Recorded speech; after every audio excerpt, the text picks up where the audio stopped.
Welcome to Just Vibey Vibes. Welcome. Let's talk about Celebrity Big Brother tonight episode. Oh my God. Sharon and Louis. What a beautiful television moment. Like, honestly, at first I'm like, why are they giving Sharon this kind of grace?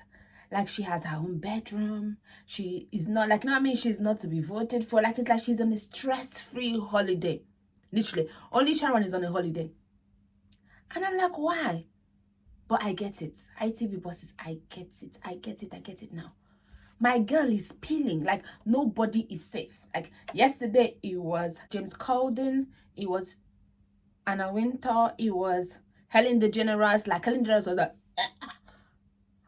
Anna Wintour was like the C word. James Corden was like, Askisa. It was like everything, right? And then today, and also she talked about her family not being racist. I'm like, girl. You know what I mean? I can see why she doesn't like Meghan though. I can see why she doesn't like Meghan, because it was the debate on Piers Morgan, whatever, about Meghan that led her to not have any job in US TV right about now. So I do understand why she does not like Meghan, but she should have just, like, she should maybe not like Piers, because Piers kind of did that to her too. She was defending her friend, or defending his let's say his thought process, because maybe that's her thought process. Now, saying that your children cannot have racist bone. Your daughter saying that if Trump sends all the Mexicans away, who is going to wash the toilets? What is that, my darling? Like, honestly, what is that, my darling? Like, it's just like, honestly, Sharon has been trending. So today, she decided that it was time for Simon Cowell. She was here for Simon Cowell. So she was supposed to be a judge on The Masked Singer in USA. And then Simon wanted her to do X Factor. So Simon has already called her before they called her. So she decided not to do it. And then guess what? The last minute did not choose her. And then the last minute did not use her. And Simon called her as a friend. So it was not like she has a contract that she signed. But it's like, okay, you're going to do this. So she trusted his word. So now she cannot stand Simon. So now I see why she has always been, shading Simon. Because she has been shading him. Louis has been talking so good about Simon until he was with Sharon. That's when Louis is like, oh yeah, he doesn't know how to keep friends. Oh yeah, like they finish him. She finished his personality. Like, he is the one that needs change. For how many years he wears one particular shirt, or like his fashion sense is the same. Just, oh my God. My girl finished him. And then Gary, oh wow. She and Louis, Georgie Toms, they were just analyzing each person. Gary is a therapist. He's not comfortable in his own skin. He's not the real person. Like, I'm telling you, those people, they should just keep them there and let them just be talking and judging everybody. Like, that's enough for me. Like, honestly, they can do that for they can just show their conversation for the whole 1 hour. I'm good with that. I'm really, really good with that. And, they say that Gary is a loud mouth. The loud mouth on the pub that opens the mouth, like, and there's nothing good coming out of it. But it's all about themselves. Like, they're selfish. They just, just the loud person on the pub. Like, they finished him anyway. Now, the Celestial Retreat was really good. I like this Levi speech that Levi said that we are all different, why each of us is special. That's really, really good. I really, really like that. I was like, when they say who was her favorite person, who was Sharon's favorite person, and Sharon picked Levi, Louis' face just dropped. But then, but then it was like when she explained it, that he has serenity and she's something that she hopes to achieve. She explained it was just beautiful. Honestly, one thing I would say about Sharon that I have realized is that she is very good at studying people. Like, she really studies them, understands them, because she opens her mouth and talks about someone, there's an she has an insight on people. And like, I see why she was a judge on X Factor. Honestly, like, I think she needs to be a judge on a show that has to do with people's daily lives, if not even X Factor or things like that, because she can analyze you and tell who is fake and who is real. Like, I like that about her. Then they ask different questions anyway. They ask the whole question part, like, and one that's like, have you found true peace? And Uncle Gary said he has never found true peace because he's a national villain. Like, honestly, Uncle Gary, I knew you now because of you coming on the show. So literally, you kind of exposed yourself more because nobody really knew you. But I can understand. I feel like he's been gaslighted to think that the whole nation is against him. That's why I think someone from his family has been saying that, oh, you're disrespecting us, the whole nation, the UK, the British public are against you. They see you as this. I think then they've said it over and over and over again. So that's why he keeps saying the whole nation, the whole, like, you know what I mean? I think someone has said it to him and it's stuck in his head, because there's no way he can be that delusional. Someone from his family is delusional enough to think that the people that are their clique that knows all these things are the whole nation. That's why I think it's happening. And then they ask Marisha, and Marisha talks about how she hides her insecurities. And that was really, really touching. You know what I mean? Like, she has to keep working. You have to hustle to buy your mom a house, to do this. It's kind of like just the story of most Black people. You know what I mean? It's not about you alone. It's about you and your family and your extended family. Like, you know what I mean? So it's about, like, when you work, you're working for everybody. That's it.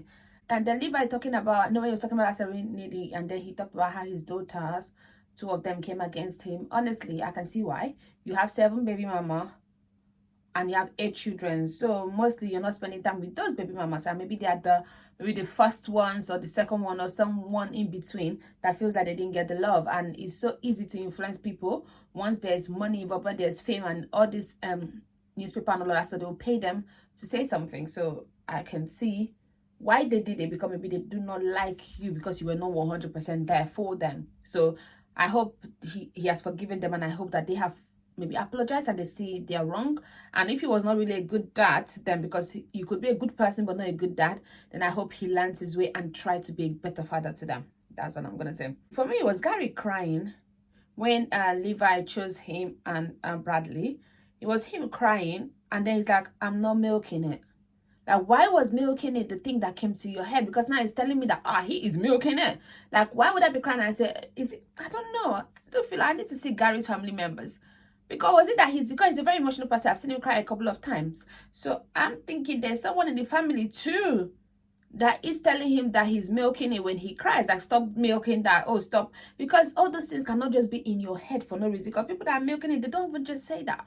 So I don't know. Something is not right. Like how he was brought up, his family, maybe his now family, like his wife, his children. Someone has told him that he's milking it. Like, someone is putting things in that guy's head. That's what I'm going to say.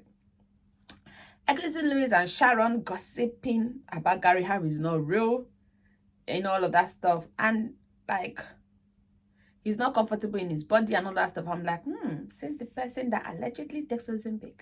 Okay. Okay, the next case who talks about Davide. I feel like she still loves Davide, like, honestly.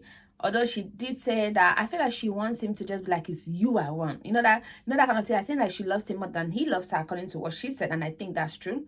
And I think that she kind of felt like he was just settling. Like, maybe he does not feel as much as she feels for him. And even now that they are broken up, I feel like if he comes to her and be like, it's you I want, you are my one, she's going to go for him. Because, like, that's what I think. Because when she talks about him, there is this thing. You know what I mean? She really does love that guy. They were talking about Simon. I feel like they kind of broke a rule, or they showed us the behind the scene. Remember that time when she was talking about Simon, and then she said that, oh, do you have another song? And then the person would just have a song bring out a song from their bottom. And I'm like, from my ass. I'll just bring out a song from my ass. And I'm like, oh, so it is planned that someone is going to ask the person, do you have a second song? And the person is going to have a second song. Because that's what she's saying. Because he does the same thing over and over again. So how come the person has that second song? Because, you know, you have to bring your demo, like the soundtrack.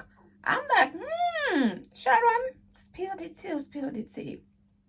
Now, the whole Big Brother rule breaker, before Fallout and whatever, I do think that Lauren was wrong in the aspect whereby you said something about someone. You said the word hate. You're the one that wants to be sad. She heard you talking about her. Like, now, let's be honest. Everybody talks about everybody. But if you hear the play record of someone talking about you, it hurts. So I do not understand why she feels like I am the one hurt. So Zizi does not have emotions. She's not supposed to be hurt. Because that's what I'm like, why are you saying that I'm the one hurt? Like, you said that she hates you. Hate is a strong word according to what Zizi said.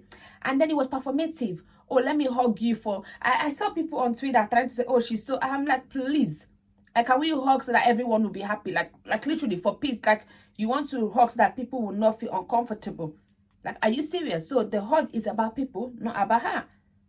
Now, I did feel like they were literally gaslighting Zizi at the point. Louis going to her and say, oh, there's not a bad one in Lauren's body. Even when Zizi wanted to say her piece, Louis just like, oh, you did so good today. You did so great today. I have seen a better way of telling someone to shut up, because he was literally telling her to shut up, but the shut up he was telling her was that, oh, you're so great. Like, if she wants to say something, oh no, you're so good today, Zizi. What did Zizi do today that was so good? Like, I don't understand. What exactly did she do that was so good that you're talking about, oh, you're so good today. Oh, you're so great today. That's a good way of saying shut up. And I just thought like that was wrong. I thought that Lauren never really apologized. Even to the end, there was no proper apology. Like, this is a better person than me too, because I would have kept telling her, you said that we should hug for because for everyone, not because of me. She did say that, but sometimes she's like, okay, I didn't want to hug you because I'm still feeling away. But I wouldn't have even talked about how I was feeling. I would have just been focused on the reason you gave that we should hug for. And then them spending time in the bin, they were still talking about nominations. I'm like, at this rate, tomorrow they are going to be back in the bin of shame. I'm telling you, they are going to be back. And then Nikita doing their, this is Big Brother with different members. That was so funny. I can't even lie. Now, after that, they decided to do the whole apology stuff. Now, that apology was so short. Like, I thought it was going to be long, because, like, you know, the way she started it and then everything, but it's just banter. We're very sorry, Louis and Lauren, and that was that. I was like, whoa, that was short. And then everybody was trying not to laugh. Sharon was smiling, she almost wanted to laugh. David was laughing but just holding himself. Bradley could not hold himself, he was laughing, and they had to close his eye and everything. So that I'm like, I am Bradley and David here, because what is that? What's in the apology is that? That was the worst apology in the planet. And then the crickets, like the crickets after that apology, like everything was just shit. Anyway, at the end of the day, Gary went home. I still did think that Lauren should stay and Gary should go because she's drama, but honestly, I do not like Lauren. And in the after Sunday, we're talking a lot about Ekinsu being fake. I do think that Ekinsu does know how to do drama. She did that in Love Island. She knows how to create good TV. It's either that that's the person she is. Maybe she is a born telenova, you know, those, what do you call it, those, they are telenovela, whatever they call it. She's literally born soap, like born TV, born character. Like the way she is either that's exactly who she is, that she looks fake because it just looks like it's a movie, it's a script that has been written, or maybe she is actually fake, because she's going to tell Lauren that, oh, you see, I'm the one, like making the girl feel a kind of way too. But Lauren, I cannot still stand like, oh, more than one person voted for me, like, so the person that is going to be up, how many people vote for them? I do hope that Lauren is up again next time, because honestly, I can't stand that. But anyway, I agree with everybody on social media. Pay Sharon more money for her to stay longer. Thank you. Please don't forget to like, share, and subscribe. I'll see you on Sunday night. Bye bye.